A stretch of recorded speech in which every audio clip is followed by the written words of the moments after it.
hell darkness. Your room is ready, child. Enjoy your stay.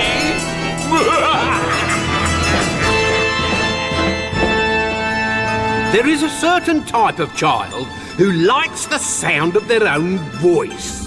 The bossy boy, the overbearing girl, the self-proclaimed leader who speaks first so that their opinion counts the most.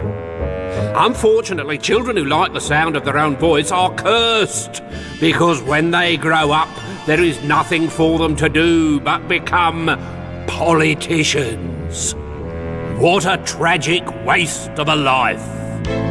This is the Visitor's Book, where all the grisly tales of all my wicked guests are written down.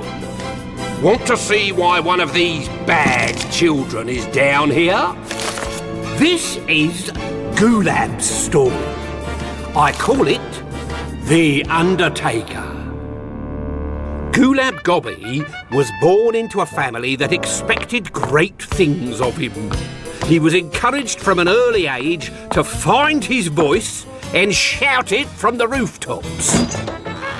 My name is Gulab Gobby, and I know everything. There was nothing Gulab did not have an opinion on. The milkman was harangued on the state of British farming. Genetically modified produce is the way of the future. The human race doesn't need to run out of milk or meat. All we need is a cow with 60 udders and a lamb with 24 legs.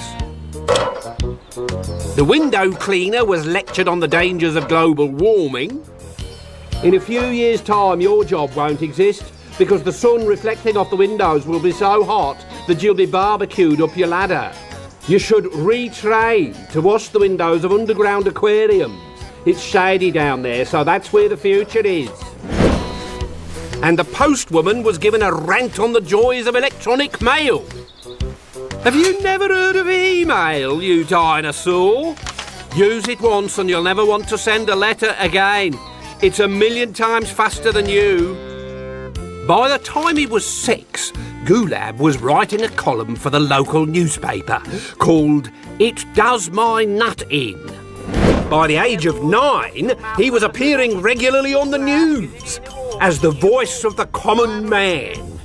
And by the time he was 11, he was sitting in the House of Commons as the youngest ever Member of Parliament. Thank you, Madam Speaker. Would the honourable gentleman like a cushion? Yes, please. And a glass of milk would be nice too. It didn't take Gulab Gobby MP long to settle into his stride. Within a couple of days, he was interrupting the Prime Minister. You're not very interesting, are you? It's all I can do to stay awake. Silence! You heard her. You've had your go, now sit down and let somebody interesting talk for a bit. Not the Prime Minister, you! Me? You mean you want to hear more dull stuff about the economy from him when I've got 3 hours of fascinating stuff prepared on the topic of people who paint white lines down the middle of the road? This is intolerable. The Prime Minister is trying to speak. Well, perhaps he should try a bit harder, and until he does, he shouldn't be allowed to say a word. Young man, you will speak when you are spoken to. If you interrupt again, I shall be forced to punish you. And she was extremely strict with people who liked the sound of their own voices. But what I've got to say is much more interesting than anyone else in this chamber. In your opinion? Yes, in my opinion. But who else's opinion is there? The amount of white paint that is wasted on our roads every year is a national disgrace. The worst offender is the M25. Silence! Gulab Gobby, you are charged with loving the sound of your own voice. For such vanity, there is but one punishment available to this house. The Undertaker. Gulab was sent home from the House of Commons and told never to come back. Not that you'll be able to. Gulab arrived home to find a coffin propped up against the dustbins. What's this? Has somebody been fly tipping on our front drive? Do you want me to have a word with our local MP? Oh, no, that's me, isn't it? And I've been suspended. Gulab, shut up. Have you seen what it says on the nameplate? Gulab Gobby. Huh? You mean this coffin is meant for me? And there was this calling card nailed to the lid. The Undertaker, by appointment to the mother of all parliaments. Disappearing bodies for 700 years. I don't understand. The Undertaker at your service. I have come for my coffin.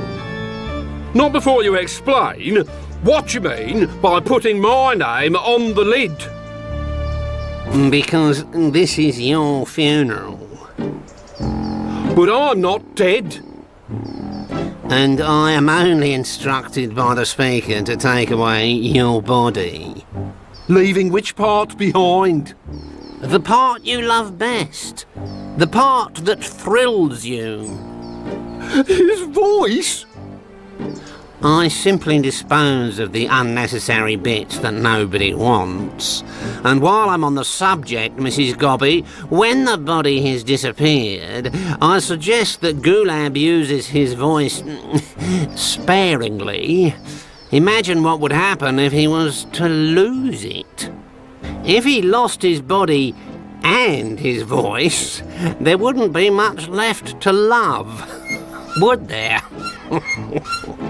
I'm not getting in, and you can't make me. I wouldn't dream of asking. This coffin is purely symbolic. Then how are you going to make my body disappear? I've got all that I came for. As the night drew on and Gulab's body remained intact, Gulab became more like his old self. Obviously, the Speaker's trying to scare me into thinking I'm going to lose my body to stop me using my voice. Well, it's not gonna happen.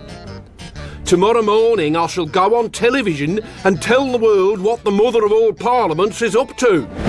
But the following morning, while Gulab was in makeup, the Undertaker buried the coffin, and Gulab began to disappear. By the time he got in front of the camera, there was nothing left of him except for his voice.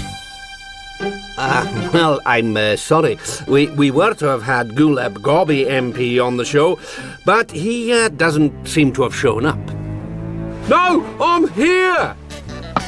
Thank you. Gulab's voice was put in a taxi and sent home, where his mother had some sound advice. You'll have to stop talking. If you lose your voice, you'll disappear altogether and never come back. What sort of a life am I gonna have if I can't speak? You were warned. And keep your voice down. If you hadn't loved the sound of your own voice quite so much, none of this would ever have happened. Don't rub it in. I guess I don't have a choice. I'll just have to keep quiet from now on. Yes, I guess you will. Secretly, his parents were rather pleased and were already looking forward to a nice, quiet life. As it turned out, it was quieter than either of them expected, because when Gulab got out of that bath, he caught a cold, one sore throat, and he was gone. The only way he can keep in contact now is by texting. Here's one he did earlier. Help, where am I? It is very dark in here. When is somebody coming to save me? Never!